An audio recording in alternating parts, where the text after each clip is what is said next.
Good Tuesday evening, everyone. It's time for Weather Geeks. It's the Valley's most in-depth, geeky weather video. All the stuff that I don't have time to talk about on TV, we try to give you in this video, try to go real in-depth with weather and science. Sometimes we talk astronomy if something interesting is going on, like the space station is passing overhead, all that good stuff. That's what you'll find usually in this video. If you're new to this, I do this 5 days a week. Sometimes we do it live on Facebook if it's a busy weather evening. Otherwise, I usually record it so you can have this at your disposal whenever you want to watch it.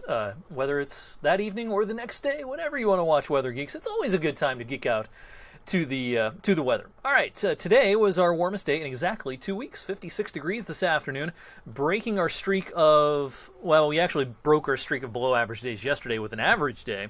This was our first above average day since the 9th of the month. It's been 12 days since we've had a warmer than average day. Notice the month is still 3.1 degrees cooler than average. Now, almost every day starting on Friday for the rest of the month, basically the last week of the month, will be warmer than average. So we're going to cut into that deficit, but we might still end up a little below average for the month.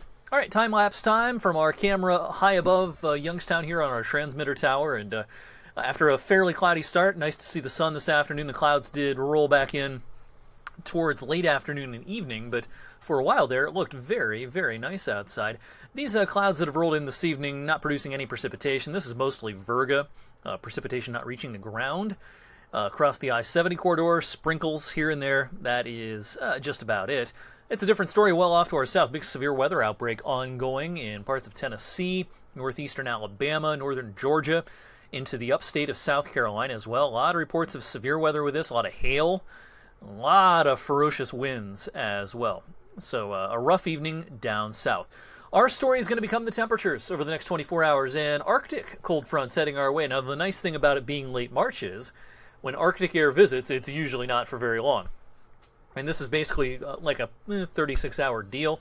It turns cold tonight, it stays cold tomorrow, it stays real cold into tomorrow night, Thursday morning, but then we quickly turn the corner on Thursday. But notice we're close to 50, and only about 200 miles or so away, it's in the mid-30s up in Lansing, and yeah, that's the air that's heading our way tomorrow.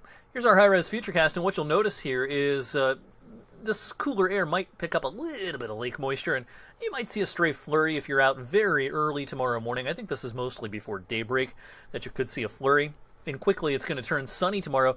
This is a very impressive cold air mass. You know, when it's this cold in late March, usually it has to be cloudy and precipitating. You're looking at afternoon temperatures tomorrow struggling to get to 30. And when you consider that the sun is as strong now, a day and a half after the equinox, it's as strong now as basically as around September 20th, 21st. That's pretty impressive cold. The sun is strong at this time of the year, and it really is impressive when it's sunny and this cold. Now, tomorrow night, even colder than tonight. I think these numbers are too warm. I've got 14 for a low tomorrow night into Thursday morning. So it's going to be very cold. But the nice thing about transitional days at this time of the year is usually the transitions are very, very rapid. We're going to go from the mid-teens to the mid-40s over the course of a handful of hours on Thursday. But again, tomorrow turns out sunny. High pressure builds in, keeps us clear. Great radiational cooling night tomorrow night. That's why it'll get so cold. But then on Thursday, as the wind direction shifts more to a southerly direction, we'll get into the warmer air, and that trend will continue on Friday. Now, we'll have some showers real early in the day on Friday, maybe for the kids at the bus stop Friday morning. There could be a couple of showers around, but I think the afternoon's dry and pleasant. 61, 62, maybe even 63, 64 on Friday afternoon. With it kind of depends on how much sunshine we get. More sun, the warmer it'll be. I have 61 now, but that might be a little conservative. If we get enough sun, 64, 65 will be a possibility on Friday.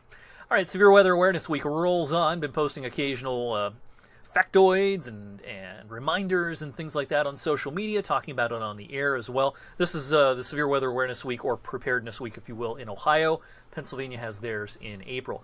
Today's topic has been mostly to do with tornado sirens, and that's because the statewide tornado drill is tomorrow morning at 9:50. You'll hear the sirens at about 10 minutes till 10.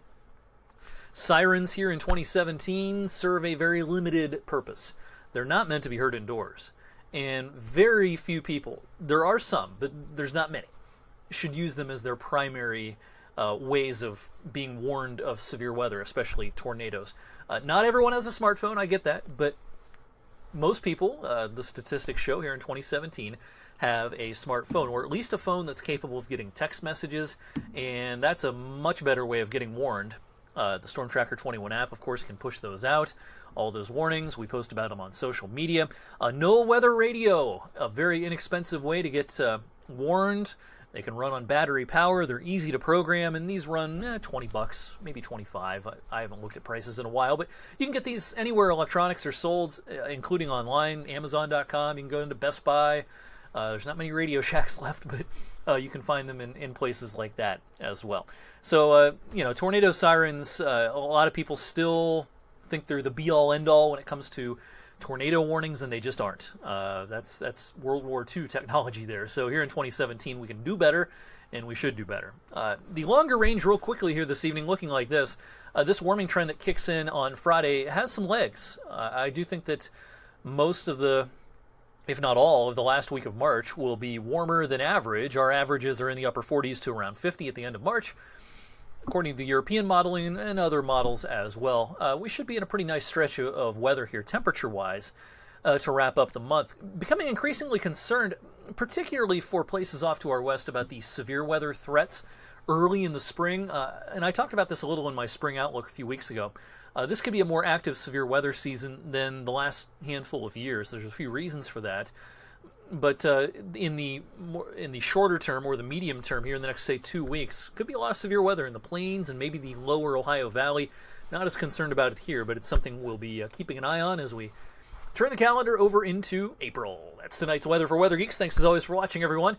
Check out my forecast on 21 News at 11. If you're not following me on Twitter or Instagram, I'm Eric WFMJ there. Most of you are following me on Facebook, but if you're not, you can find me there, facebook.com/EricWFM.